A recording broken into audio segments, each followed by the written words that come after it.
In a recent visit to Blueberry Nursery and Cut Flower Farm, we gathered some valuable information on running a business in the green industry. While our previous videos focused on protea and fynbos production, we also had a look at how the nursery grows blueberries from cuttings.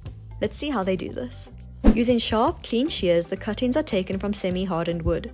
This refers to the new season growth that is hardened off for a few months. Cuttings are made to be 7 to 10 centimeters long with 2 to 3 nodes. The propagation medium and misting system is exactly the same as those for the proteas. Polystyrene trays are filled with a propagation mix made up of peat, perlite, and small pieces of polystyrene. No rooting hormone is necessary here.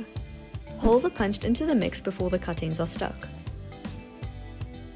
The cuttings are kept under a mist system. At this stage, humidity is key. The mist system is more important to keep the cuttings turgid than it is to supply them with water. Remember, the more humid the environment is, the less water will evaporate from the cuttings, and therefore they will not need as much water from the propagation mix.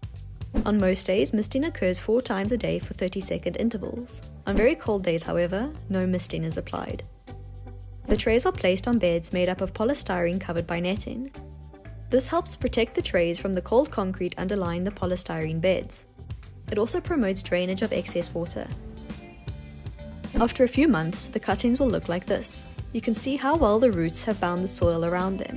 Once your cuttings look like this, you can pot them up into containers.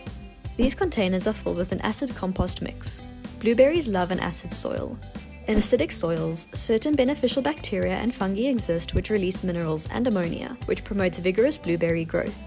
In this nursery, trichoderma is sometimes applied through the irrigation water. Trichoderma is a genus of fungi that can be found in all soils.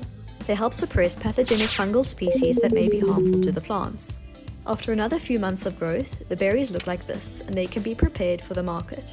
Most often, blueberries are most in demand during the spring months when they begin to flower and customers can enjoy the berries shortly after. And that brings us to the end of this video showing you how blueberries are grown in Blueberries Nursery.